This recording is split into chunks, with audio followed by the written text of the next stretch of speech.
me avisan si pueden ver la pantalla, si pueden escuchar mi voz. Y ya, perfecto. Entonces, gracias, Melanie Coraima. Bueno, el tema de hoy es hemostasia y trombosis. Como estamos hablando de hematología, puede sonar un poco de miedo, ¿no? Pero vamos a hacerlo súper sencillo y les voy a decir las cositas que tienen que recordar para la vida, las cosas que tienen que recordar para los pasitos, y se nos va a hacer mucho más sencillo. Bueno, eso espero, con fe. Ya, entonces, estos son ustedes jurándose los MasterChef, los Gastón Acurio, pero se cortan, ¿no? Esto es la heridita que se hace y esto es como ustedes lo ven. Pero resulta de que en realidad los cortes son algo muy frecuente. Pero hay ciertos mecanismos en nuestro organismo, pues, que evitan y que tratan de controlar el sobresangrado, ¿no?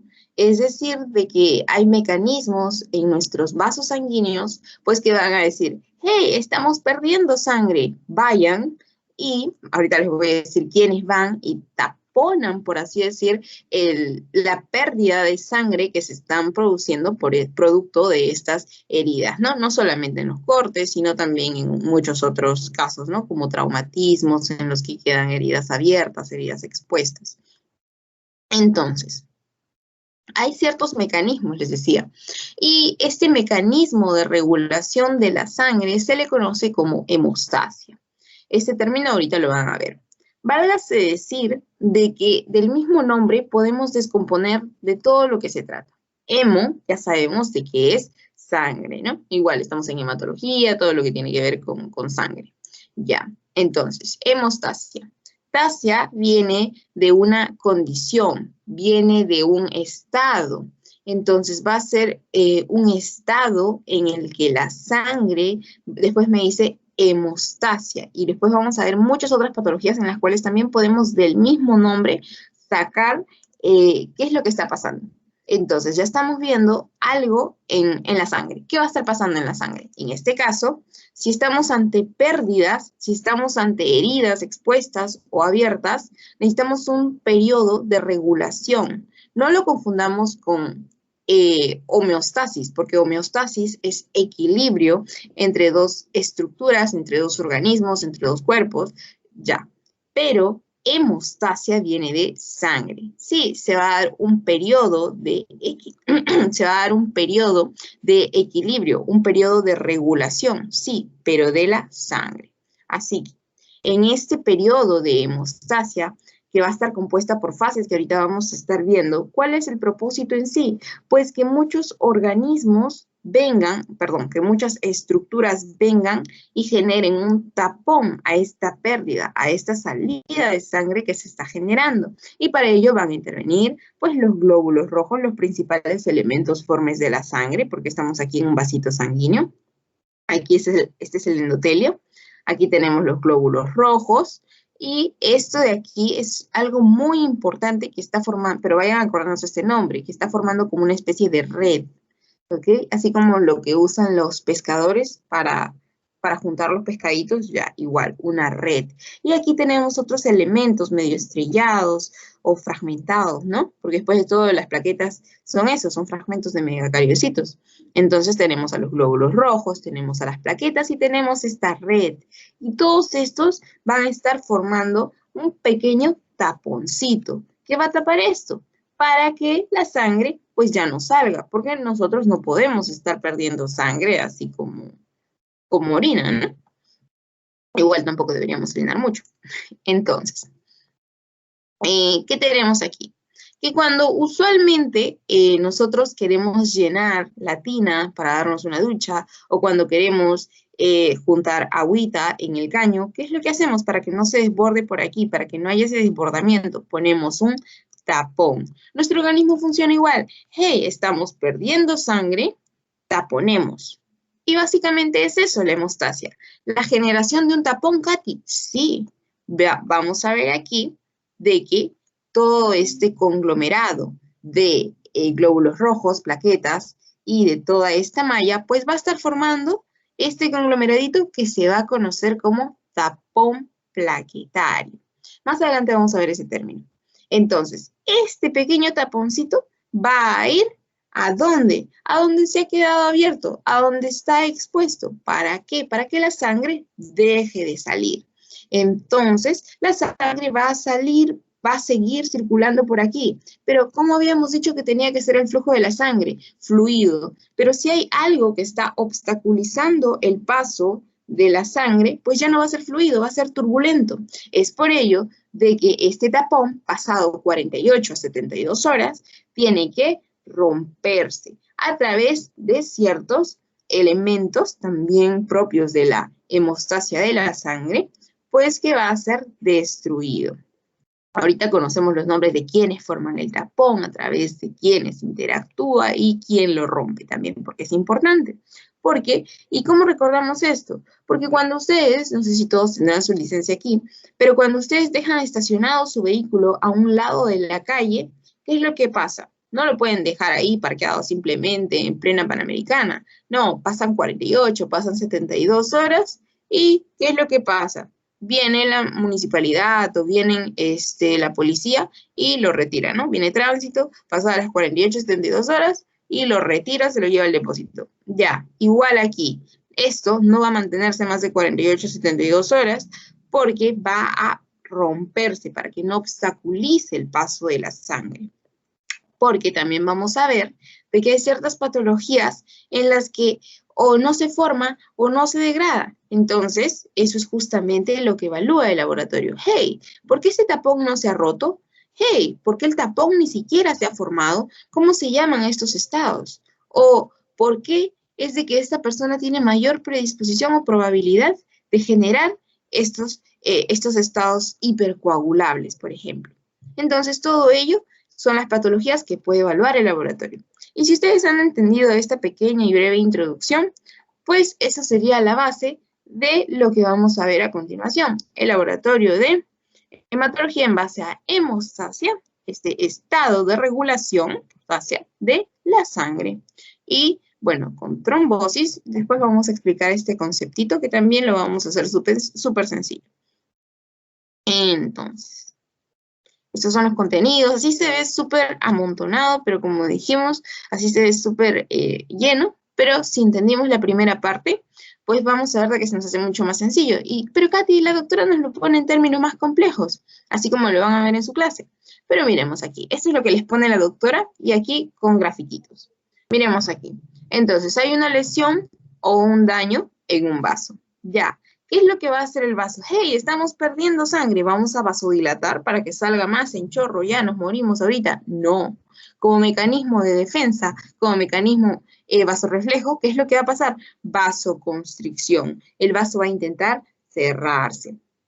Entonces el vaso sanguíneo se contrae. Ese es como mecanismo reflejo. Ya. Y después, ¿qué habíamos dicho que va a pasar? Que estamos perdiendo sangre. ¿El organismo se va a quedar tranquilo? No, el organismo va a decir, hey, estamos perdiendo sangre, vamos a taponar de donde está saliendo, ¿no? En la parte abierta, en la parte expuesta. Para ello vamos a requerir de la adhesión y de la agregación de ciertos elementos. Entonces es ahí cuando se va a formar el tapón plaquetario. Y resulta de que este proceso de hemostasia va a tener dos fases. Uno de ellos que está constituido primordialmente por la adhesión y agregación plaquetaria o adhesión y agregación para formar el tapón plaquetario y una segunda fase en la cual se va a formar el coágulo de fibrina y, o también conocida como la fibrinoformación, ¿no? ¿Y cuál es el propósito de estos dos? Pues va a ser detener o parar el sangrado, detener o parar la hemorragia producto de la lesión vascular. Con lesión vascular me refiero al daño al vaso, ¿no? Entonces, vamos a ver de que hay dos momentos de la hemostasia. Uno es la hemostasia primaria y otro es la hemostasia secundaria. Entonces, ¿qué habíamos dicho que va a pasar de 48 a 72 horas? Y va a haber una lisis de esto, porque esto no se puede quedar en el vaso obstruyendo el flujo. No, esto tiene que romperse y el organismo está programado para eso, a través de ciertos elementos que ahorita vamos a conocer, al igual que estamos conociendo, qué mecanismos están involucrados en la hemostasia primaria y qué mecanismos están involucrados en la hemostasia secundaria. Hemostasia primaria, adhesión y agregación.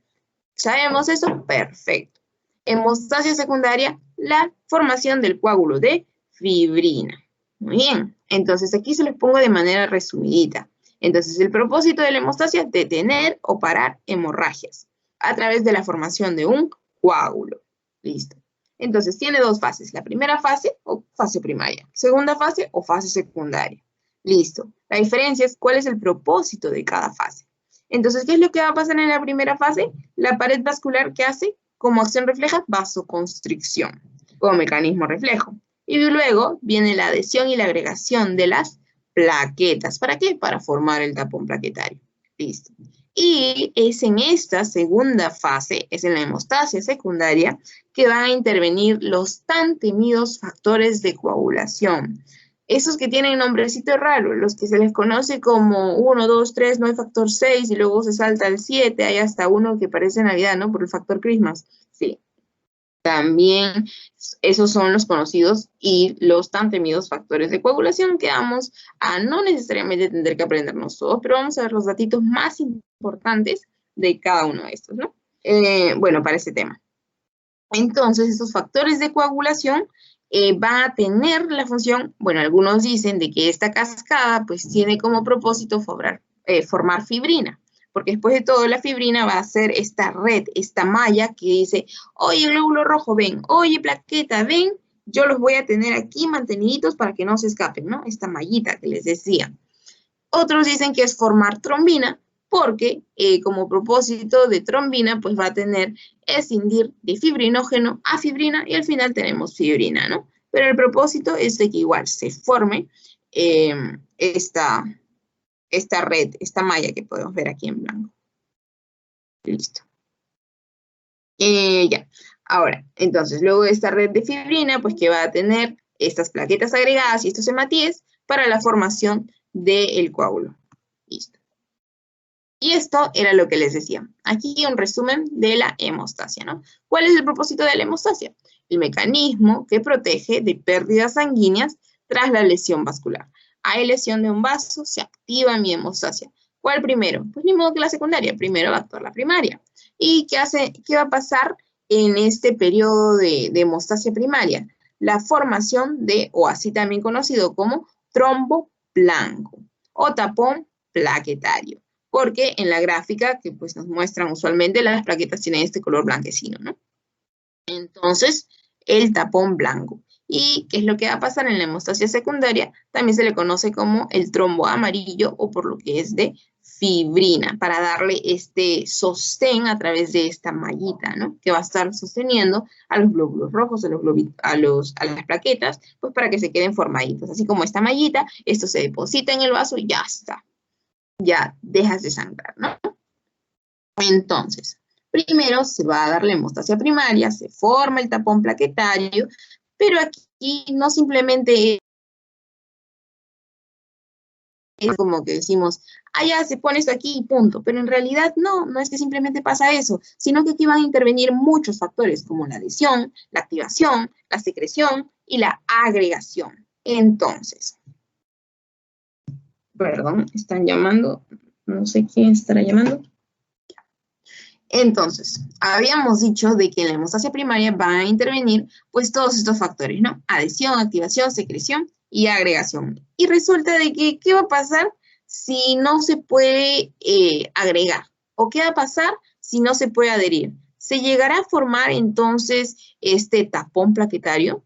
Obviamente va a verse alterada entonces esta cascada de hemostasia, porque ¿cómo va a haber agregación si no hay adhesión? ¿O cómo va a haber adhesión si no hay, o cómo va a haber, por ejemplo, la adhesión si no hay ciertos factores que vamos a estar conociendo, como hay factores de adhesión específicamente a través de las glucoproteínas que vamos a ir conociendo en un momento?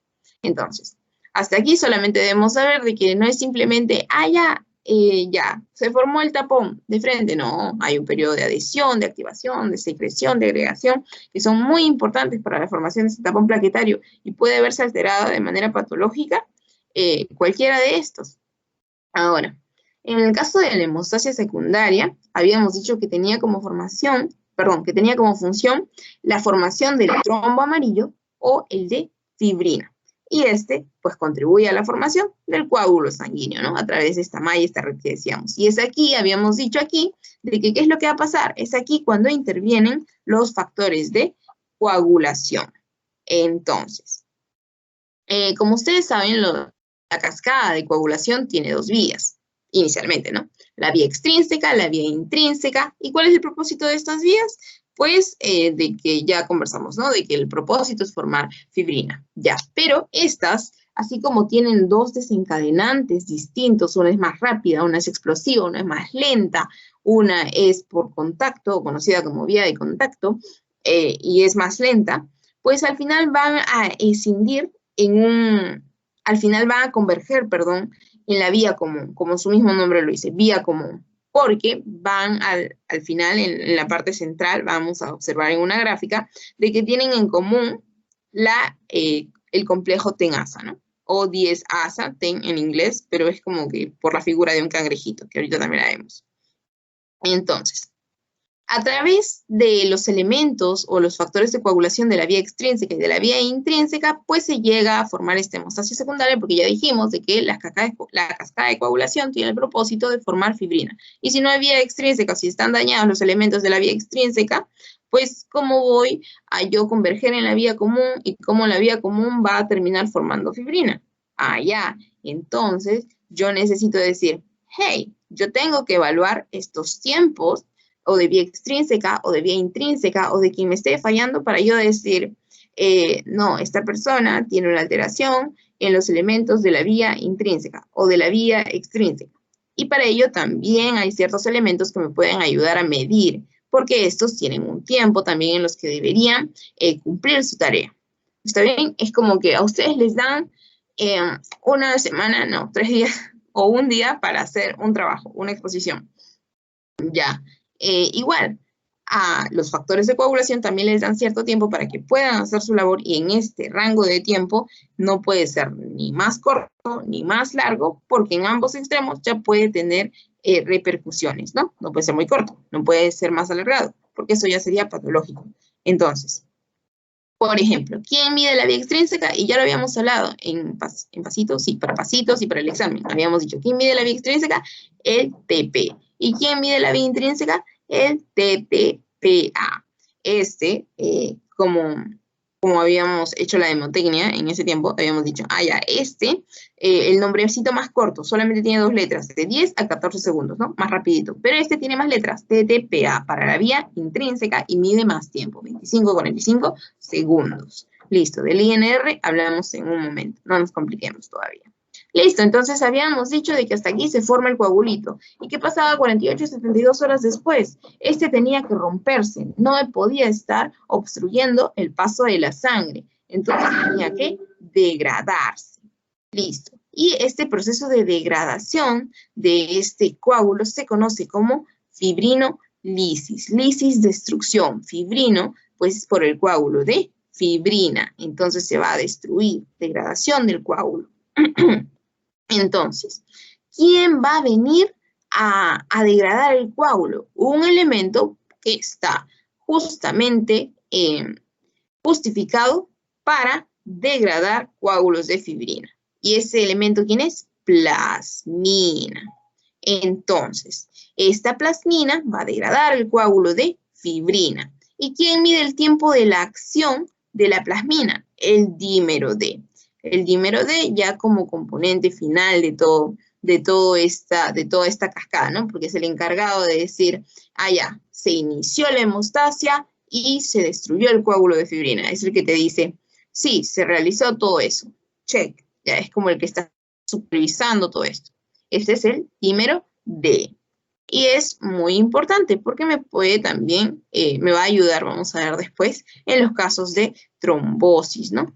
En pacientes que mantienen mucho tiempo un estado. Más adelante comentamos eso. Entonces, habíamos dicho de que para esta hemostasia primaria, hasta eso, antes de seguir, ¿todo claro? ¿Todo bien?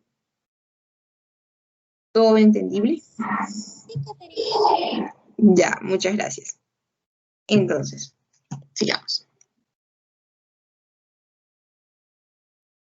Entonces, habíamos dicho de que para la hemostasia primaria, cuyo objetivo era la formación del tapón plaquetario, tenía muchos elementos, no solamente ya la plaqueta así como en general, ¿no? Sino que tenía muchos elementos en esta que nos iba a poder estar generando problemas. A ver, entonces, no es simplemente que la plaqueta va y hace su acción y ya. Sí, hace eso a larga vista, pero en realidad la plaqueta tiene su propia estructura. La plaqueta cuenta con un sistema de apertura, cuenta con un granulómero, con un hialómero, pero lo más importante y lo que nos importa aquí es que esta plaqueta cuenta con glucoproteínas. Y estas glucoproteínas son específicas para adhesión, para agregación, y estas pues van a ayudar a la formación del coágulo sanguíneo. ¿Por qué? Porque como les había dicho, ¿cómo hay activación si no hay adhesión? ¿Cómo hay adhesión si no hay agregación? ¿Cómo hay agregación si no hay activación? O sea, todo requiere del proceso anterior. Primero se tienen que activar, luego se tienen que adherir y luego se tienen que agregar. Y para todas esas fases hay glucoproteínas que pues van a permitir este proceso. Es como ustedes, ¿no? Les llama a un amigo, las activa. Les dice, vamos a comer pollo a la brasa. Entonces ustedes dicen, ah, sí, yo también quiero ir, porque él dice, ah, ya, con Juanito, con Juanita, ya. Y ustedes dicen, ah, yo también quiero ir, ya. Ustedes se adhieren al plan y luego dicen, ah, ya voy, ya empiezan a salir de su casa, ya todo eso. Ustedes se agregaron al plan. Entonces, acá también hay un proceso de activación, de adhesión y de agregación. Entonces, hay elementos como las glucoproteínas, las cuales son muy preguntadas en los pasitos, para la adhesión, específicamente la glucoproteína 1B. Para la agregación, la glucoproteína 2B3A. Adhesión 1B, agregación 2B3A, las cuales al final ayudan en la formación del coágulo sanguíneo. Entonces, es súper importante que haya adhesión, que haya agregación, que haya activación. Entonces, ¿qué es lo que va a pasar si está dañadita por algún defecto genético? La adhesión. ¿Qué es lo que va a pasar si se ve dañada mi glucoproteína 1B? No va a haber adhesión. ¿Qué es lo que va a pasar si no hay adhesión? Si no hay adhesión, ¿cómo es que posteriormente va a haber agregación? Es como decir, ¿cómo va a haber B sin A? Entonces necesito que hayan y que estén operativamente activas todas estas de aquí. Listo. Entonces no nos olvidemos de estas, que ambas son pregunta de pasito. Ahora, así también en el mismo endotelio va a haber ciertos factores, solamente como dato, les digo de que van a haber ciertos elementos que también puede verse alterados o pueden generar estados patológicos, ¿no? En el vaso, en el endotelio, pues debería estar operativo el factor de von Willebrand, así como también encontramos colágeno y también el factor tisular, ¿no? Porque hay algunas alteraciones en las cuales se ve alterado, por ejemplo, el factor 5 de Leiden. Y es ahí donde ya también se generan otros tipos de alteraciones que también vamos a ver más adelante. Entonces, porque miremos aquí, ¿a quién tenemos aquí esperando? ¿Quién está aquí en el endotelio? El factor de von Willebrand, ¿no? Y aquí tiene que venir la activación, la adhesión, la agregación. Adhesión con la glucoproteína 1B. Agregación con la glucoproteína 2B3A. Listo.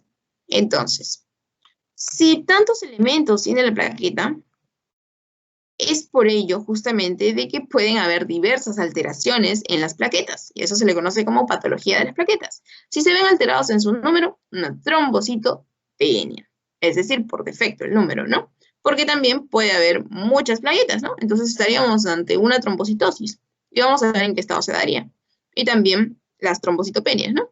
En el caso de las trombocitopenias, si se disminuye el número en la producción, obviamente estamos ante una penia, ¿no? Por menor número.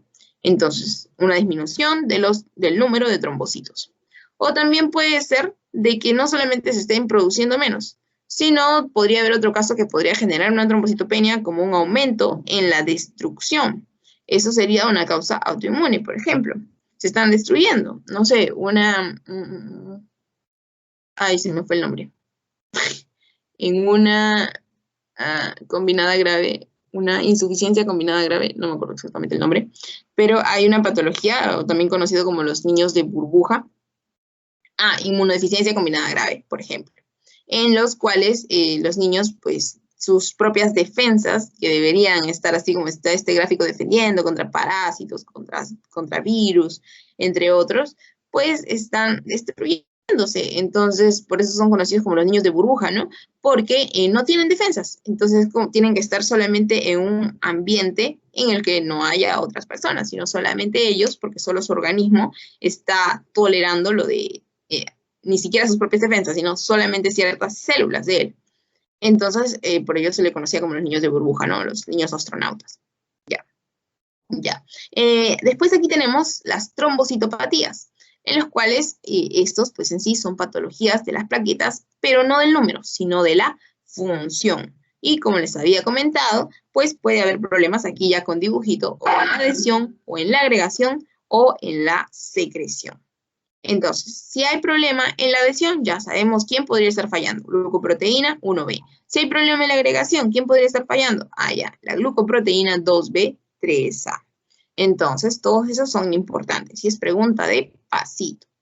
Y estas patologías de las plaquetas pueden ser congénitas o pueden ser adquiridas. Entonces, si decimos de que pueden haber penias o pueden haber tosis, o sea, penias por número a la baja o trombocitosis, por ejemplo, cuando hay un número elevado de plaquetas, pues tenemos que saber el rango normal, ¿no? Lo normal va de 150.000 a 350.000 o 450.000 milímetros por milímetro cúbico. Entonces, este número es importante y eso les va a ayudar a definir cuándo estamos ante una trombocitopenia o cuándo estamos ante una trombocitosis, ¿no? Trombocitosis mayor al número del rango normal, trombocitopenia menor al número del rango normal. Entonces, aquí, ¿qué es lo que tenemos que saber? Por ejemplo, las principales causas o cuándo podemos encontrar una trombocitopenia. Estas pueden ser de causa central o de causa periférica. En el caso de una trombocitopenia de causa central, por ejemplo, en las anemias o en una leucopenia, o por ejemplo en una pancitopenia, ¿no? En el cual las 3 líneas se encuentran a la baja. De causa periférica, como en procesos inflamatorios, infecciosos, virales, estos principalmente, ¿por qué? Porque tus defensas están atacando, están falleciendo en el intento de protegerte, por así decirlo. Y miremos aquí en rojo uno de los temas que van a ver en el seminario, que es la coagulación intravascular diseminada, un tema también muy interesante, pero vamos viendo. ¿Cómo encontramos entonces las plaquetas en un estado de coagulación intravascular diseminada? La cual explicaré en un momento. ¿Con trombocitosis o como trombocitopenia? Con trombocitopenia. ¿Sí? Porque esto no es normal, es patológico. Trombocitopenia. Entonces, por otro lado tenemos cuando va más de 450.000, porque el número normal iba de 150.000 a 350.000 o 450.000. Entonces, esto ya está por exceso. Trombocitosis, ¿no? Entonces, aquí puede haber un aumento, por ejemplo, en estados poshemorrágicos, tras crisis hemolíticas. ¿Y por qué pongo principalmente estas? Porque ¿qué es lo que pasa en una hemorragia? ¿Qué estás haciendo? Perdiendo sangre. ¿Qué es lo que pasa en una crisis hemolítica? Pues hay destrucción. Entonces, o estás perdiendo o están siendo destruidas estas. Entonces, ¿qué es lo que dice tu organismo? Hey, estamos perdiendo. Debemos empezar una mayor producción, ¿no? Es como que tú eres un productor, un fabricante de algún producto, valga la redundancia, y tú ves que está saliendo mucho, se está comprando mucho. Tú no te vas a quedar tranquilo, tú vas a decir, hey, quiero 100 unidades más porque este producto se está vendiendo. Ya, igual aquí. Nuestro organismo dice, está saliendo mucho de esto, en este caso, pues los elementos formes de la sangre, entonces dice, hey, vamos a generar más de modo de que haya una compensación, ¿no? Para poder, en este caso, pues nosotros subsistir. Ok, entonces por ello es de que hay trombocitosis, por ejemplo, ante estímulos como la hemorragia o una crisis hemolítica, ¿no? Ya. O también infecciones, ¿no? El aumento de esto. Al igual que la penia. Ya. Ahora, habíamos hablado aquí también de que encontrábamos este proceso de coagulación intravascular diseminada que cursaba con trombocitopenia. Entonces, y ustedes lo van a tener como casito también de coagulación intravascular diseminada. Y vamos a ver exactamente qué es esto. Debemos saber de que su mismo nombre lo dice. Katy, tú todo te vas al nombre. Sí, porque después de todo, si no lo entendemos, ¿cómo vamos a esperar recordarlo? El cerebro funciona así, solamente recuerda, es un vivo porque recuerda solo lo que le interesa. Entonces, ¿cómo le vas a meter un concepto así textual? Los estados de hiperglicemia son cuando tú encuentras la sangre o la glucosa en un paciente en mayor de 200. No. Sino de que o pueden estar mayor de 500 o pueden estar mayor de 700 en estados hiperosmolares hiperglicémicos. No, o sea, eso ya son cosas, pues, después de tanto que nos lo han metido a golpes, ¿no? No es broma. Ya, entonces, debemos entender qué es lo que está pasando aquí. Ya, coagulación intravascular diseminada. Coagulación. Ya hemos estado entendiendo a qué nos referimos con un estado de coagulación, un estado coagulable, cuando se forma el coágulo, a través de qué procesos y todo ello. Intravascular, o sea, dentro del vaso. ¿O qué está pasando? Entonces, ya. Y diseminada. Miremos un segundo la imagen. ¿Esto solamente está afectando un lugar, una zona, un área? No, miremos aquí, está generalizado, está diseminado. Entonces, por ello, coagulación intravascular diseminada, ¿no? ¿Y qué es lo que va a pasar aquí en esto que acabamos de ver? Aquí, en este proceso de coagulación intravascular diseminada, hay una condición subyacente. Es así. Puede ser por una sepsis, puede ser por trastornos autoinmunitarios, puede ser por algún otro problema, pero el punto de esto es de que hay una condición subyacente en el paciente. ¿Y qué es lo que va a pasar tras esta condición subyacente en el paciente? Que ya les dije, pueden ser procesos de sepsis, pueden ser procesos autoinmunitarios, pues de que van a generar de que el paciente active, o por eso nos dice aquí, activación de la coagulación intravascular. Allá va a haber una activación, lo cual la activación pues debería ser normal, ¿no? Pero ¿qué es lo que va a pasar aquí? Miremos aquí. Hay un consumo de plaquetas.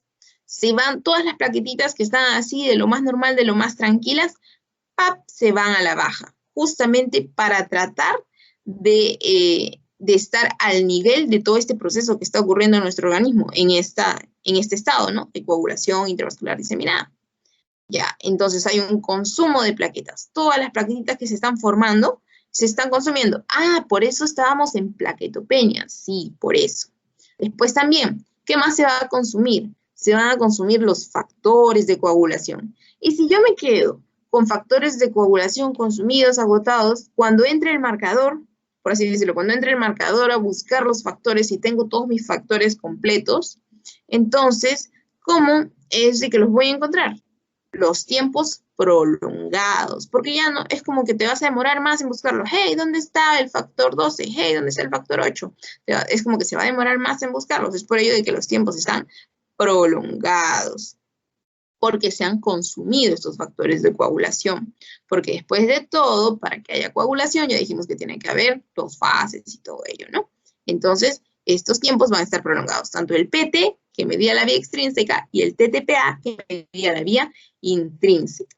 Uno que tenía que estar de 10 a 14 segundos como PT, y el TTPA que tenía que estar de 14 a 25 segundos, ¿no? Ya. Entonces estos van a estar prolongados. Por eso les dije, va a ser patológico si está muy cortito, va a ser patológico si está muy alargado. Ya.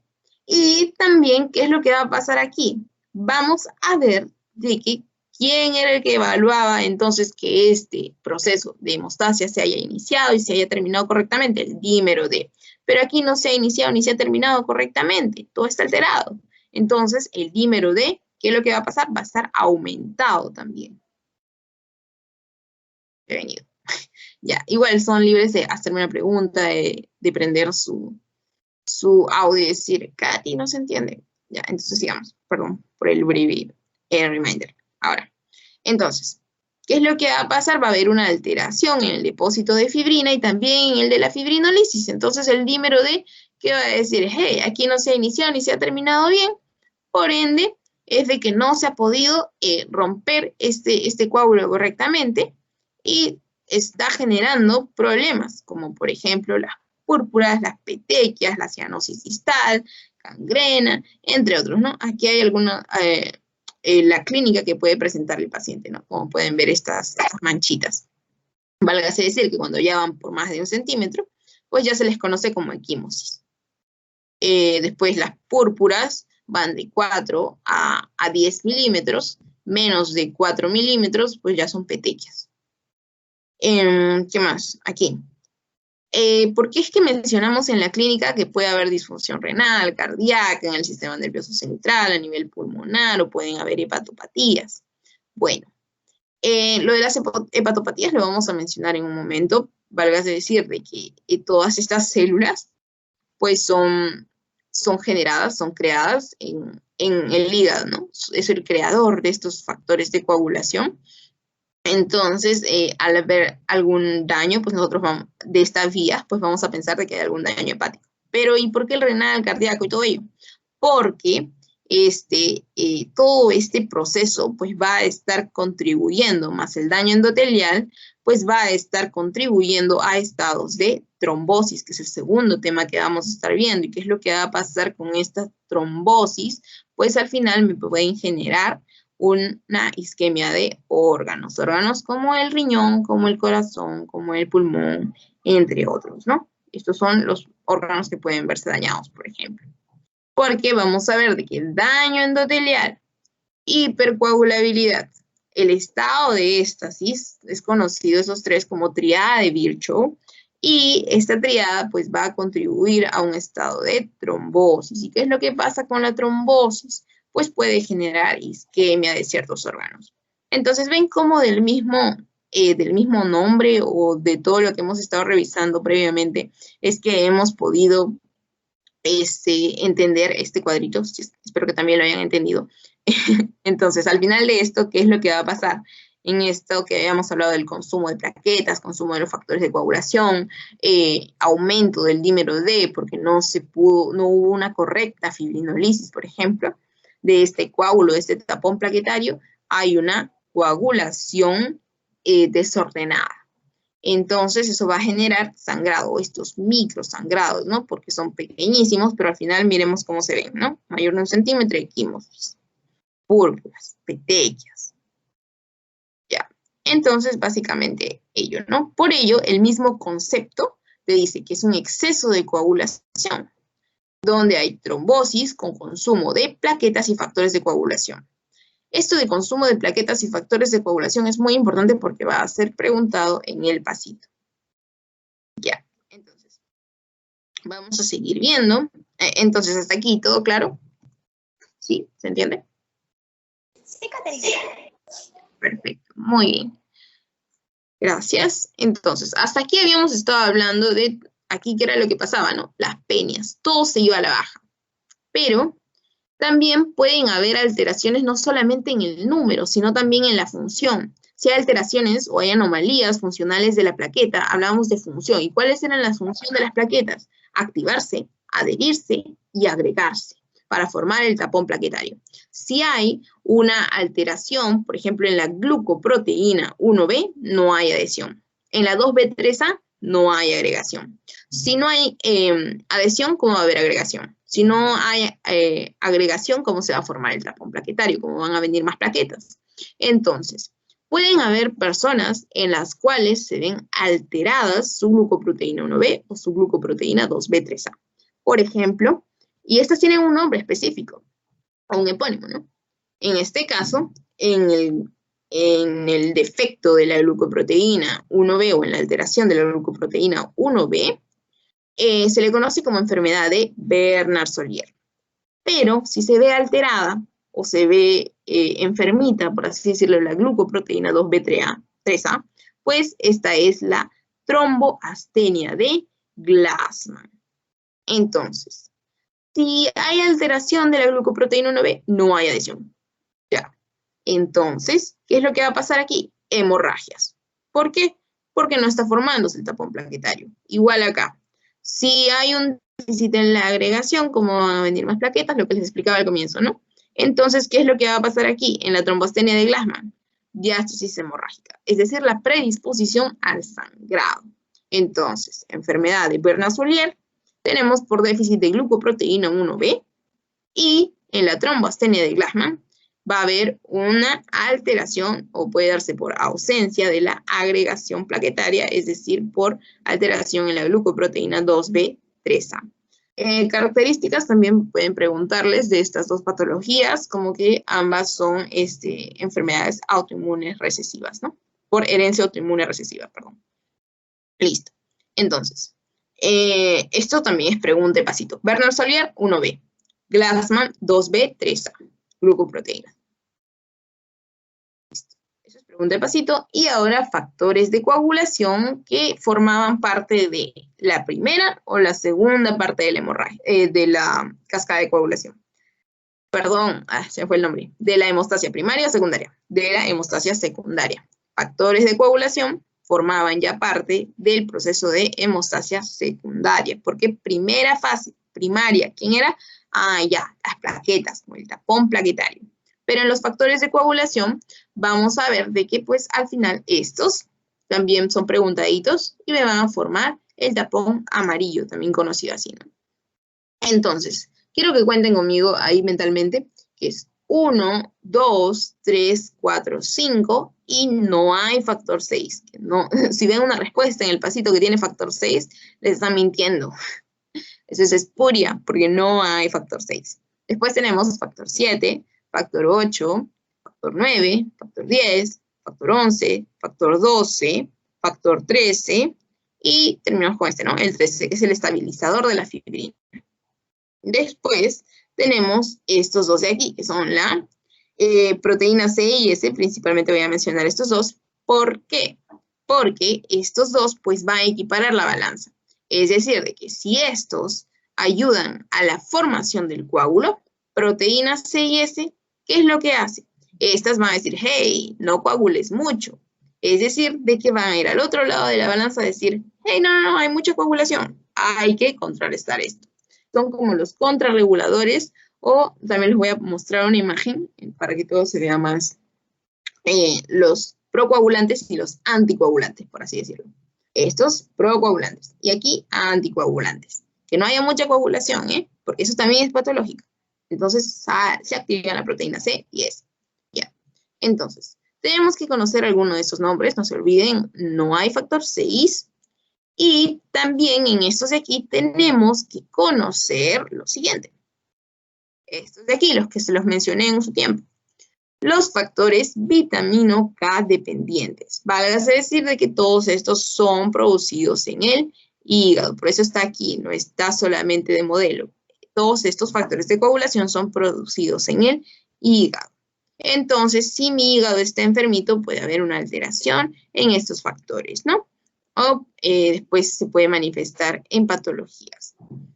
Entonces, es por ello de que se mencionan tanto las hepatopatías. Ya.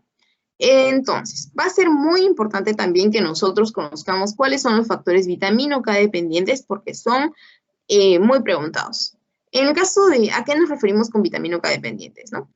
Bueno, como su mismo nombre lo dice, vitamina K dependientes son requirientes de la vitamina K para que el hígado pues pueda empezar a generar. ¿Y quiénes son estos factores vitamina K dependientes? Es ahí cuando les puse la memotecnia de qué sucedió en 1972, porque son el factor 10, el factor 9, el factor 7 y el factor 2, como lo pueden ver en el margen inferior. Entonces, estas son requirientes de que tú consumas vitamina K para que de esa forma, a nivel hepático, una enzima conocida como epóxido reductasa, pues pueda dar lugar a estos factores. Al 10, al 9, al 7 y al 2. Si quieren lo comprobamos. 2, vitamina K dependiente. Después tenemos al 7, vitamina K dependiente. 9, vitamina K dependiente. Y el 10, vitamina K dependiente. Pero en la pregunta sucedió en 1972, encontramos que tiene una C y una S, ¿no? ¿Y por qué? Porque tanto los anticoagulantes como proteínas C y S, pues también son factores vitamina K dependientes. Entonces, eso también es preguntado, ¿no? ¿Cuáles son los factores vitamina K dependientes? Se los voy a dejar ahí también para que lo miren y lo recuerden. Ya. Entonces, aquí tenemos la tan temida cascada de la coagulación con el proceso de hemostasia secundaria. Había algunas cositas que teníamos que recordar, como por ejemplo, no tanto como para motivo de pasito, pero son características así, como por ejemplo que en la vía intrínseca, esta también conocida como, bueno, se da inicio por vía de contacto, mientras que la extrínseca es la vía del factor tisular. En el caso de la vía intrínseca se produce o se desencadena por un trauma sanguíneo, mientras que la vía extrínseca es más explosiva, si es más explosiva, es más rápida. ¿Y qué es lo que pasaba aquí? De que esta era mucho más lenta. ¿Y por qué acá dice 10 asa, 10 asa?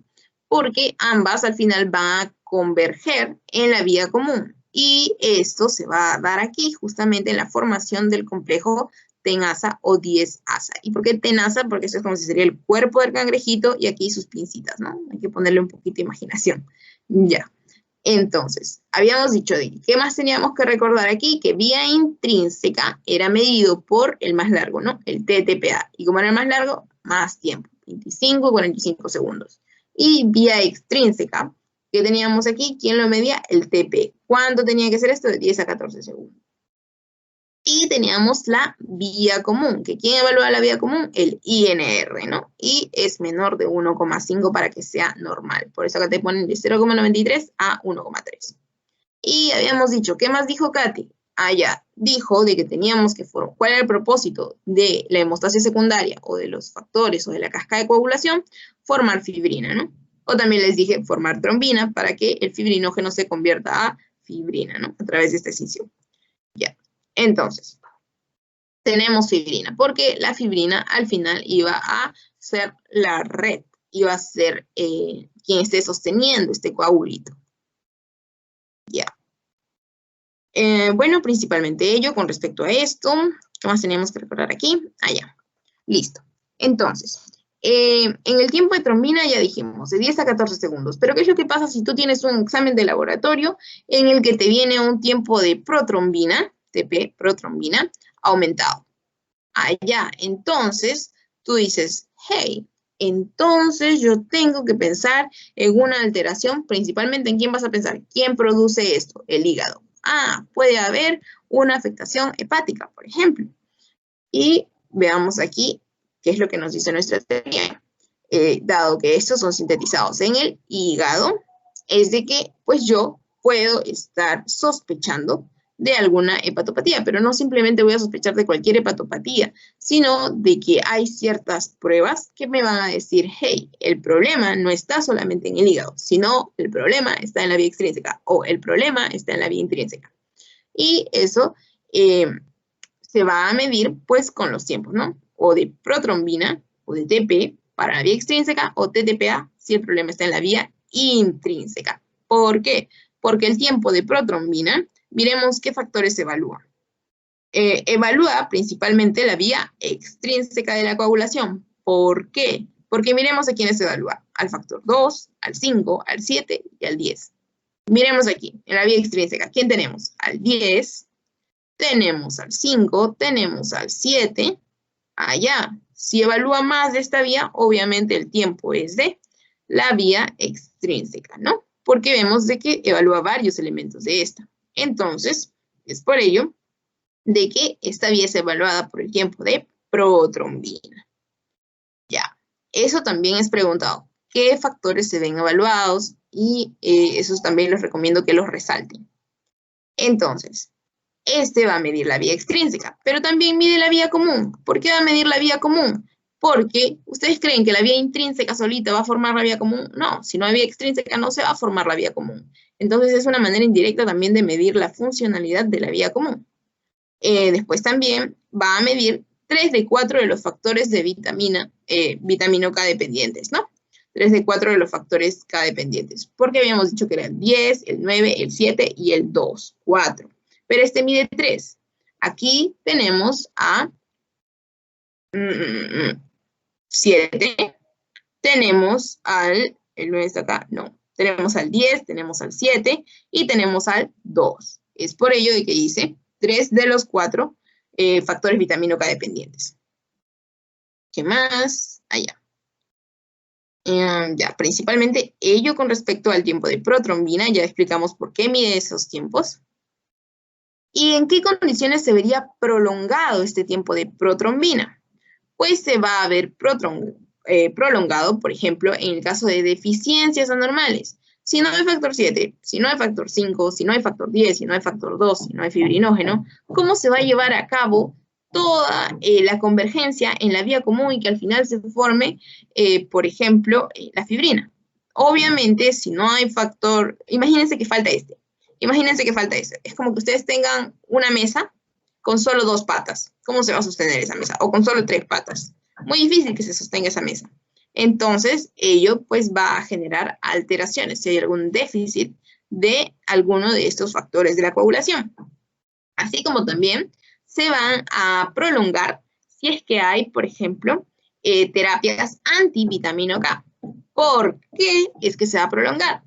Porque ¿cuántos factores de la coagulación que dependen de vitamina K hay aquí? Hay 3 de los 4. Entonces, obviamente, si hay una terapia antivitamina K, ¿cómo es que la epoxidorreductasa va a ayudar al hígado a que se formen estos factores 10, 9, 7, 2, de los cuales 3 se encuentran aquí? Obviamente, el tiempo se va a ver prolongado. O si hay deficiencia de vitamina K, obviamente, si no hay vitamina K, como la epoxidorreductasa va a ayudar, ojo que lo estoy repitiendo varias veces, ¿cómo es de que va a ayudar al hígado para que se sinteticen estos factores de vitamina K dependientes? O hay una terapia antivitamina K, o hay una deficiencia de vitamina K, o una enfermedad hepática. ¿Por qué? Porque el hígado es el que sintetiza estos factores de coagulación. Entonces, en esos casos puede prolongarse el tiempo de protrombina, que evalúa aquí la vía extrínseca. Y si hay una enfermedad hepática, por ejemplo, o se está dando, o se está haciendo un monitoreo, mejor, de la terapia anticoagulación, monitoreo de anticoagulación oral, perdón. ¿Quién es el que se va a encargar principalmente de de medir Pues el INR, ¿no? El INR cuyo valor normal debe estar menores de 1.5. Por eso habíamos dicho de que iba entre 0,3 a 1,3, perdón, 0,93 a 1,3. Ambos son menores de 1.5, pues al final para que digamos de que este está dentro del valor normal. ¿Y cómo se halla este INR? Con el tiempo de protrombina del paciente sobre el tiempo de protrombina control. Es como si ustedes evalúan, les dan 2 iPhone, les dan 2 iPhone y uno de ellos es el de ustedes y otro de ellos es el que les acaba de dar iShop. Ya, entonces ustedes se ponen a ver el suyo y se ponen a ver el nuevo. ¿Qué tiene el suyo y qué no tiene el nuevo? Perdón, ¿y qué tiene el nuevo? ¿Qué le falta el suyo y qué tiene el nuevo? ¿Cuántos quiñes tienen ustedes y cuántos quiñes tiene el nuevo? Entonces van a ver que el nuevo no tiene ninguno, ¿no? Entonces es por ello que se compara entre el del paciente con el del normal. Ya. Por otro lado tenemos, y literal, por otro lado tenemos la vía intrínseca. ¿Y qué es lo que va a pasar aquí? En la vía intrínseca, que ya dijimos que va a ser evaluado por el TTPA, o tiempo de tromboplastina parcial activado, por eso la A. Entonces, aquí, ¿quién lo va a evaluar? TTPA. Listo, eso debemos saberlo, porque también fue pregunta de pasito, creo que, de examen parcial. Ya, entonces este tiempo también puede verse o prolongado, es decir, aumentado, o corto. ¿Y cuándo es que se va a ver, por ejemplo, en las principales situaciones en las cuales se puede ver aumentado? Pues al igual que en la vía extrínseca, ¿no? Habíamos dicho que si hay una reducción o hay una deficiencia de los factores de coagulación que van a estar interviniendo en esta cascada, se va a ver aumentado. Ya no démosle más vuelta. Ahora, en el caso de hepatopatías también, porque ¿quién produce estos factores de coagulación? El hígado. Ya. Si hay deficiencia de factores vitamina K dependientes, obviamente también este tiempo se va a ver alterado, ¿no? Porque en el complejo TEN-ASA, como su mismo nombre lo dice, y por TEN por 10, ¿quién estaba implicado? El 10. Y el 10 es parte de los factores vitamina K dependientes, ¿no? 1972, 10, 9, 7, 2. Ya. ¿Quién más estaba? El 9. Allá. ¿Quién es este señor? El 9.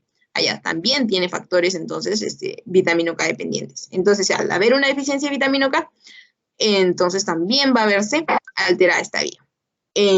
También en el caso de hipo o disfibrinogeniemias, ¿no? Porque al final estas tienen que formar fibrina.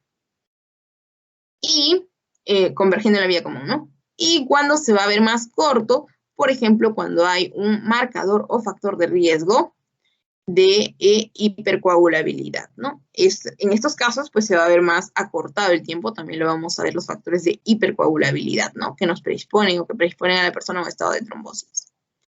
Ya, y por eso les comentaba eso, ¿no? Que más adelante también lo vamos a ver, que un TTP corto está asociado 10 veces más a una incidencia de un evento tromboembólico, estados de trombosis. Es el siguiente temita que vamos a ver en un momento. Entonces, hasta ahí, ¿todo bien? ¿Siguen vivos? Yo esperando. Ya, perfecto, muchas gracias.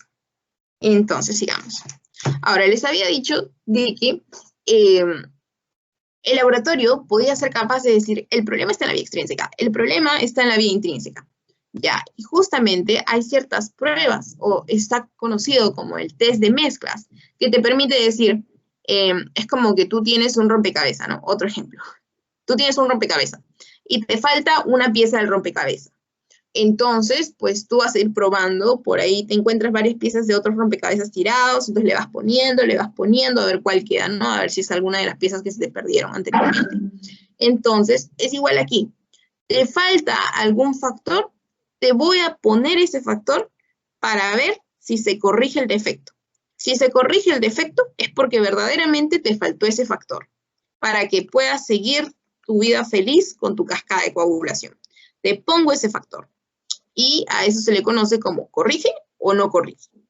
Si, por ejemplo, en este ejemplo de aquí, ¿no? Que también es pregunta de pasito. Por ejemplo, si tenemos un tiempo de protrombina normal, pero tenemos un TTPA prolongado. En el caso de TTPA, que medía vía intrínseca. Allá, ¿qué podría estar pasando? Puede haber deficiencia, por ejemplo, de uno de mis factores vitamino K dependientes o algún otro factor que esté involucrado en esta vía. A ver, voy a hacer una corrección. Ya les dije que era lo que pasaba en la corrección. Le ponían, por ejemplo, el que faltaba. Y si corregía, allá, se corrige. Entonces el problema verdaderamente está en vía intrínseca, por ejemplo. Allá. Entonces yo puedo decir es que es por un déficit de factores, por ejemplo, el factor 8, el factor 9, el factor 11 o el factor 12. Pero si no corrige, pues entonces yo me tengo que ir a otras posibilidades. Es como que tenemos que tener nuestros diagnósticos diferenciales así, en nuestros cuadritos chiquitos, pues para poder pensar, ya, ¿corrige o no corrige? Es mucho más sencillo saber si corrige, ¿no? Porque si corrige, pues le pongo uno de los factores que falta y ya. Pero si no corrige, pues puede ser de que esté siendo por otras causas. Principalmente esto de aquí es pregunta de pasito. Ahora, y la interpretación de esto, por ejemplo, ¿qué es lo que pasaría si tengo ambos tiempos aumentados? Ambos están prolongados. Aquí tenía solo uno prolongado. Ya podría saber dónde está el déficit. En este caso, si tengo el TTPA prolongado, pues yo diría, ya, el déficit está a nivel de los factores está a nivel de los factores de la vía intrínseca por el TTPA prolongado, porque el de la extrínseca está normal. Pero ¿qué es lo que pasa si yo tengo el TTPA aumentado y el TP aumentado? Se conoce como test de mezclas, la prueba que se realiza ahí. Y también hablamos si corrige o si no corrige. Y si corrige, podríamos estar pensando, pues, en estas deficiencias de aquí, ¿no? En deficiencias o patologías, como por ejemplo en antagonistas de la vitamina K, porque sabemos de que en ambas vías hay factores dependientes de vitamina K dependientes, antagonistas de vitamina K o deficiencia de vitamina K, también por la importancia de la epoxidorreductasa que mencionamos, o también podríamos estar pensando en una coagulación intravascular diseminada, por ejemplo, porque habíamos dicho de que ambos tiempos se van a ver aumentados. Está por aquí, consumo de los factores de coagulación, TP y TTPA aumentados. ¿Qué más? También podría darse por una hepatopatía, entre otros, ¿no? O deficiencia de ciertos factores, ya más específicamente. Y si no corrige, por estos otros factores, por ejemplo. Ahora, ¿qué más debemos recordar? Hay otro tiempo, que es el tiempo de trombina. Este tiempo de trombina debemos mencionarlo porque va a medir el tiempo de la formación de la fibrina. ¿En cuánto tiempo viene esta red, esta malla, a partir del fibrinógeno? Es decir, de que, como sabemos, tiene que venir trombina para que se descienda, para que active de fibrinógeno a fibrina, que es la forma activada, para que esta fibrina pueda formar esta malla, ¿no? Entonces, ¿quién mide eso? El tiempo de trombina. Porque trombina es quien extiende o activa de fibrinógeno a fibrina, en presencia de cantidades estandarizadas de trombina, ¿no? Trombina, ya sabemos qué hace trombina. Entonces ya sabemos sobre quién tiene efecto, sobre fibrina. ¿Y qué es lo que va a pasar? Es una prueba útil para determinar una disfibrinogenemia, viene de fibrina, o una hipofibrinogenemia. O se está generando, o no se genera fibrina, en una disfibrinogenemia, por ejemplo, o hay una menor producción de esta en una hipofibrinogenemia. Entonces, ¿quién va a encargarse de medir esto? Trombina. ¿Por qué? Porque trombina viene y activa fibrinógeno a fibrina, como está aquí en el gráfico. Listo. ¿Y cuándo da tiempos prolongados? Por ejemplo, en la cascada, perdón, por ejemplo, en la CID, o coagulación intravascular diseminada.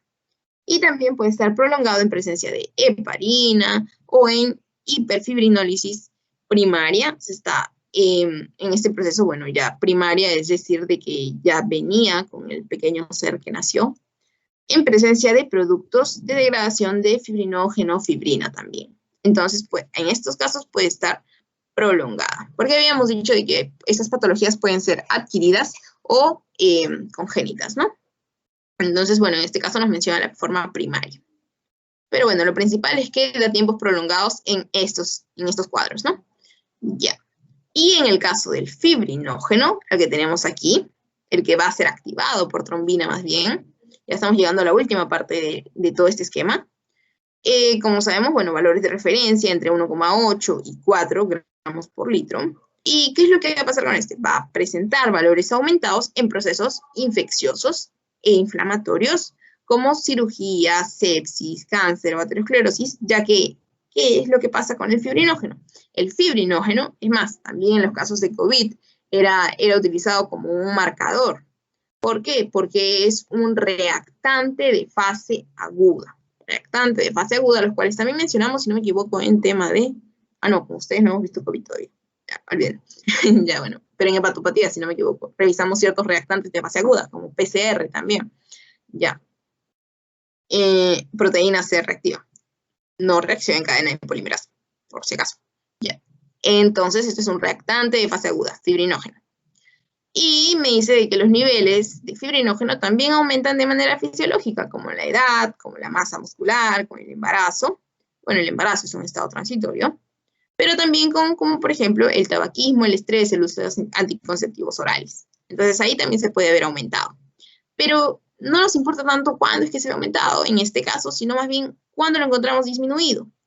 Cuando en sangrados críticos y en coagulación intravascular diseminada, porque les van a poner un casito de coagulación intravascular diseminada, en hepatopatías severas, ya mencionamos la importancia del hígado con estos factores, que es su casita, es su lugar de fabricación.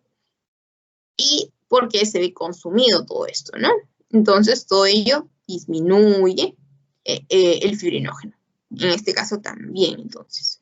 Y aquí está la balancita que les mencionaba, la importancia de los anticoagulantes y de los procoagulantes. Tú no puedes tener muy elevados tus anticoagulantes, no puedes tener muy elevados tus procoagulantes, porque si tú estás en un estado constante de coagulación, eso se le conoce como una tendencia a una hipercoagulabilidad, y eso no está bien tampoco. Entonces, todo debe estar equiparado, ¿no? Debe estar en balance. Porque tú necesitas del estímulo procoagulante, sí, pero también necesitas del estímulo anticoagulante. Sin embargo, hay ciertas patologías como en el que las personas presentan defectos en la antitrombina 3, en la proteína C y S. Entonces, si no hay este estímulo de anticoagulación, tú vas a vivir procoagulando toda tu vida. Y sí, hay personas que están procoagulando, que son procoagulantes constantemente, por déficit de estas proteínas, ¿no? Proteína CS o antitrombina 3. Entonces es importante conocer esta balancita. Conociendo antitrombina 3, proteína C y S, pues ya podrían decir de que estos son los principales anticoagulantes, ¿no? Y podrían como que entender y recordar más o mejor el tema. Entonces, les hablaba de personas que están en un estado constante, por ejemplo, de hipercoagulabilidad. Y es por ello de que ahí hablamos de esta predisposición a desarrollar trombos, porque están constantemente coagulando. ¿no? Y miremos aquí, que es un trombo, es un coágulo que se forma en un vaso sanguíneo. Allá. Y si hablábamos de, por ejemplo, cuando hablamos de filia, pues hablamos de amor, de dedicación, de pasión, ¿no? Ya. Entonces, ¿qué es lo que va a pasar en estas enfermedades conocidas como trombofilias? En estas personas, pues, es como que, entiéndanlo así, como aman los trombos. No porque en realidad los amen, porque los trombos pues, pueden generar daño, obstruyendo el paso de la sangre. Pero es que en estas personas, ¿qué es lo que pasa con sus factores anticoagulantes o los que deberían estar en contra de esta coagulación? ¿Qué es lo que va a pasar? Va a pasar de que están deficitarios, están dañaditos, ¿ok? Por así decirlo. Porque van a presentar o déficit de antitrombina, antitrombina, ¿quién era? Anticoagulante, o déficit de proteína C o S, ¿quién era proteína C o S? Anticoagulante. Entonces, si esto está anulado, bloqueado, si tú inhibes al inhibidor, ¿qué pasa? Se estimula, o hay una mayor estimulación, entonces va a haber un estado de hipercoagulabilidad, y lo podemos ver aquí. ¿Y por qué acá dice hereditario en este ejemplo que les he puesto? Porque estos pueden ser por un trastorno congénito o adquirido, principalmente. Bueno, no principalmente, pero también son muy comunes, como ven aquí, la verde, la blanca y este color medio cremita. Es de que son la deficiencia de proteína C, la deficiencia de proteína S y la deficiencia de antitrombina 3 también está en este gráfico, ¿no? Como parte de estas trombofilias. Ya. Entonces, ¿qué es lo que va a pasar en las trombosis? En los estados de trombosis o para la formación de un trombo, interviene este de aquí. Un estado de hipercoagulabilidad va a ser el que va a estar ahí, siendo la mala espina, siendo el cizañoso que está generando estos estados, ¿no? En trombosis, entonces hay un estado de hipercoagulabilidad. Hay un estado de éstasis circulatorio, porque la velocidad de la sangre va a estar más lenta, y pues el desencadenante, ¿no? La lesión endotelial, el daño endotelial, lesión endotelial, éstasis circulatorio y la hipercoagulabilidad son parte de esta tríada de Virchow. Pero Katy, ¿por qué nos mencionas la tríada de Virchow? Porque en estos estados, ¿qué es lo que va a pasar? Los pacientes tienen ciertas características, como por ejemplo, en un estado de éstasis, cuando el flujo va más lento, ¿en quiénes va a estar más lento el flujo?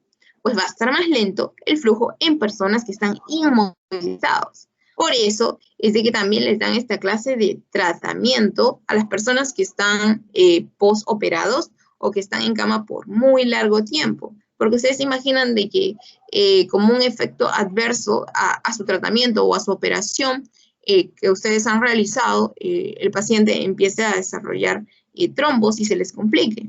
Obviamente, por ello es de que también los médicos previenen esto, ¿no? Después también en estados, por ejemplo, de insuficiencia venosa, por eso aquí también mostrábamos las valvulitas. También en estados de fallo cardíaco, principalmente, ¿no? Más que todo es más peligroso en los estados de inmovilización del paciente en el que el paciente está constantemente echado. Después, daño endotelial. Bueno, pueden haber muchos mecanismos de daño endotelial, o daño directo o daño indirecto.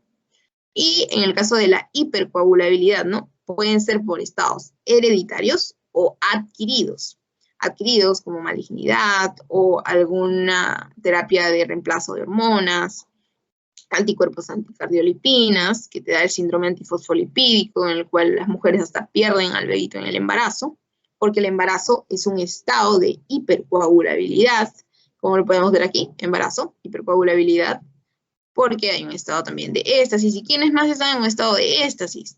También las personas de edad avanzada. ¿Y qué más tienen las personas de edad avanzada? Ya sus vasos no van a ser igual, porque va a haber lesión endotelial, puede ser directa o puede ser indirecta. Por el paso de los años no va a ser el mismo el vaso de un recién nacido o de tú que eres joven, la de un anciano, con el de un anciano. Y estados hereditarios, sobre todo en este caso, ¿no? Que estamos revisando, como el déficit de proteína C, el déficit de proteína S o una deficiencia de antitrombina 3, que van a terminar generando este estado de hipercoagulabilidad.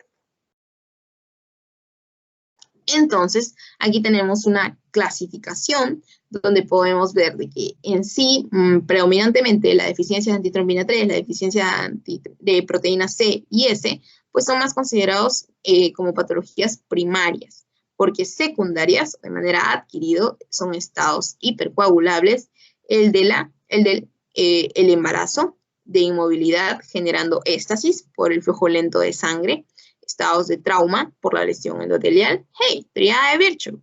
Entonces esto genera también enfermedades trombóticas. Es por ello de que está aquí ya como secundario o adquirido, ¿no? Tú no naces con un estado postoperatorio, tú no naces usando anticonceptivos orales, tú no naces con alguno de los que te menciono aquí, ¿no? Sino, tú puedes nacer con una deficiencia de antitrombina 3 o una deficiencia de proteína C o con una mutación en el factor 5 de Leiden, entre otros, ¿no? Estas son más específicas.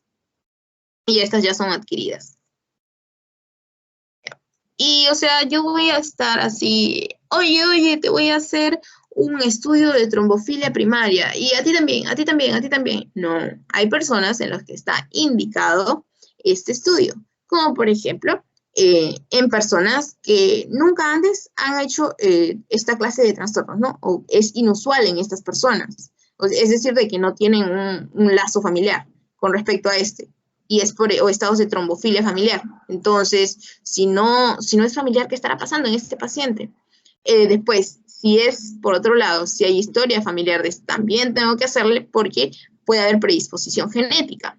Después también en pacientes menores de 50 años, ¿por qué? Porque sería normal en un paciente joven que esté realizando fenómeno trombótico haber estado hospitalizado. Si no ha estado hospitalizado, entonces así de la nada está jugando fútbol y será normal que de pronto empiecen a aparecer estas situaciones en estos pacientes. Obviamente no, entonces pacientes menores de 50 años.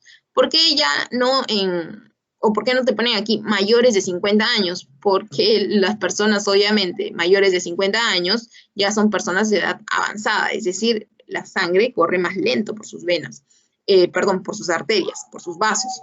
Entonces está en un estado de éstasis. ¿Qué más?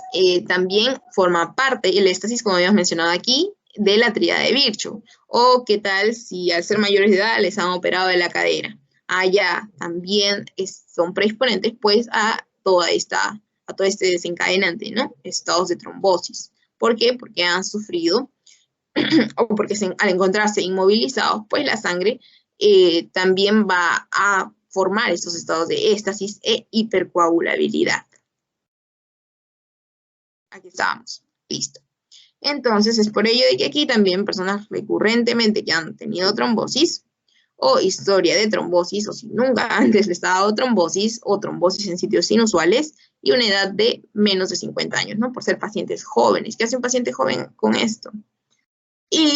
O también si presenta algunas consideraciones ambientales de riesgo, como por ejemplo el trauma, una cirugía, un estado de postoperatorio, el embarazo, porque son estados que forman parte de la tríada de Virchow, como lo habíamos visto. Y si presentan esto, o solo el 1 o solo el 2, pues se le hace un estudio de trombofilia, ¿no?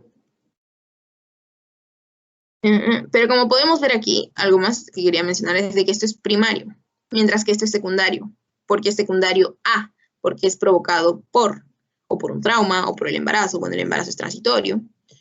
Y aquí, básicamente, ¿qué es lo que tenemos que recordar? Aquí lo que tenemos que recordar es que, porque ya estamos llegando al final de la fila, como les decía, ¿qué era lo que pasaba? El dímero D, ¿qué era lo que medía? Medía el producto final de la degradación de fibrina. Y literal está aquí, el producto final de la degradación de fibrina. Es decir, de que nos va a servir como un indicador, como un marcador de que la hemostasia se realizó bien, de que se formó el coágulo, de que se rompió el coágulo y todo está ok. Es por ello de que menciona aquí la activación de la coagulación y el sistema fibrinolítico, es decir, que se realizó correctamente la hemostasia, en otras palabras. Y también esta pues nos va a ayudar en los casos de, por ejemplo, dice aquí, actualmente se considera como, se considera también en casos de las trombosis, en el caso de las trombosis periféricas, por ejemplo, trombosis venosas profundas y de la tromboembolia pulmonar. Entonces, en estos casos también es utilizado el dímero D como un marcador. ¿Por qué?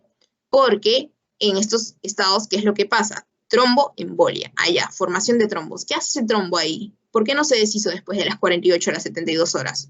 Es importante que se haya tenido que deshacer, porque si no me va a obstaculizar el paso de la sangre. ¿Y qué es lo que puede pasar? Porque me dice pulmonar, porque puede obstruir capilares o vasos a nivel pulmonar, y pues no va a haber una correcta oxigenación. Y si no hay una correcta oxigenación de la sangre, ¿cómo se va a distribuir al resto de tejidos? Después, trombosis venosa profunda, también me lo menciona, como indicador el dímero D, pero me dice que también no es específica, pero tiene valores negativos predictivos que nos ayudan a descartar la enfermedad, ¿no? Y aquí vemos su utilidad en la tromboembolia pulmonar, por ejemplo. Este marcador también había sido utilizado el dímero D en COVID, al igual que el fibrinógeno y otros marcadores o reactantes de fase aguda, mejor llamarlos. También era considerado, pero bueno. Entonces, la utilidad de este dímero D en la tromboembolia pulmonar va a ser básicamente con respecto a los valores de este y qué tan riesgoso puede ser que se encuentre, o por arriba de 500 o hasta por arriba de 1000. Y miremos aquí. Si el dímero D es positivo con valores de 500, se recomienda para la realización de estudios de imagen para un diagnóstico más preciso. ¿Por qué? Porque habíamos dicho de que nos puede servir como un valor predictivo negativo para descartar estos estados de trombosis, ¿no? Y nadie quiere llegar hasta una tromboembolia pulmonar, por ejemplo, en el cual el embolito puede viajar hasta el pulmón y puede obstruir vasos sanguíneos. Entonces no va a haber una correcta oxigenación de la sangre, ¿no? Por eso es que en la imagen poníamos así. Si se forma, bueno, en el caso de los tromboembolias, como sabemos, el que viaja es el émbolo y puede llegar a obstruir ciertos vasos, ¿no? Ya. Después aquí también habíamos mencionado el uso del dímero D en los casos de COVID por las coagulopatías, ¿no? Porque justamente eran personas postradas, uno de los elementos de la tríada de Virchow, lo cual los hacía predisponentes. Y cuando era utilizado más o conocido como factor de riesgo o indicador de factor de riesgo en el COVID-19, cuando los niveles de dímero D eran superiores a 1000 nanogramos o mayores a 1 miligramo, o miligramo 1,0 o nanogramo 1000. Entonces, esto era uno de los principales factores indicadores de mal pronóstico en el caso de COVID-19. Entonces, aquí vemos de que este dímero D no solamente tenía utilidad en el caso de las tromboembolias pulmonares, sino que también, y recordarles también de que también hay causas patológicas en los cuales puede verse afectado su valor, como por ejemplo en la coagulación intravascular diseminada. Por eso mencionamos aquí que estaba disminuido, ¿no? Por acá lo mencionamos. Vimos dímero D, perdón, aumentado. Estaba pensando en plaquetas. Ya. El dímero D dijimos aumentado. ¿Por qué? Porque habíamos dicho de que hay una alteración en la fibrinólisis. Y si hay una alteración en la fibrinólisis, el marcador que me decía que todo el proceso se desarrolló correctamente, pues debía ser el dímero D en valores normales, ¿no? Pero, ¿qué era lo que pasaba aquí? Se aumentaba. Entonces, por ello era de que aquí también lo teníamos aumentado. Y en las coagulopatías, obviamente, si hay un trastorno de coagulación, el dímero D se va a elevar, ¿no? Y mientras haya un valor de dímero D más alto, pues el pronóstico va a ser peor, ¿no? Y también era utilizado en casos de COVID. Entonces, ya solamente para terminar y para no aburrirlos, solamente recordarles aquí de que tenemos factores procoagulantes y anticoagulantes, los cuales son muy importantes porque estos van a ser la contrabalanza que nos van a decir, hey, no coagules mucho. ¿Y qué es lo que pasa ante una deficiencia de antitrombina 3 o de proteína C y S? Entonces vamos a vivir en un estado de procoagulación, ¿no? Por ejemplo, ¿y qué pasa si tú hipercoagulas? Si tú coagulas mucho, trombosis. Principalmente, ¿dónde? Miembros inferiores. Miremos aquí. Si no hay antitrombina 3, ¿quién es? Es un inhibidor de la coagulación o un anticoagulante. ¿Qué es lo que va a pasar? trombosis. ¿Por qué? Porque si no hay quien te inhiba la coagulación, entonces trombosis. Si no hay proteína C, ¿quién era proteína C? Un anticoagulante. Entonces, ¿qué? Trombosis. Y también se puede ver disminuido en ¿quiénes? En patologías como la coagulación intravascular diseminada, de la cual habíamos comentado. ¿Por qué? Porque en la coagulación intravascular diseminada, pues había toda esta alteración y consumo de factores, ¿no? Entonces aquí va a estar disminuida también la proteína C. ¿Qué más? Ya. ¿Y dónde se van a dar principalmente las manifestaciones? Al igual que en la proteína S también vamos a encontrar la disminuida. Y principalmente, ¿dónde se van a ver las manifestaciones? A nivel de miembros inferiores. Es por ello que en la fotito que les mostré al comienzo, era de que estas manchitas, donde aparecían también, a nivel de miembros inferiores principalmente. Listo. Y eso sería todo. ¿Tienen alguna duda? ¿Tienen alguna pregunta?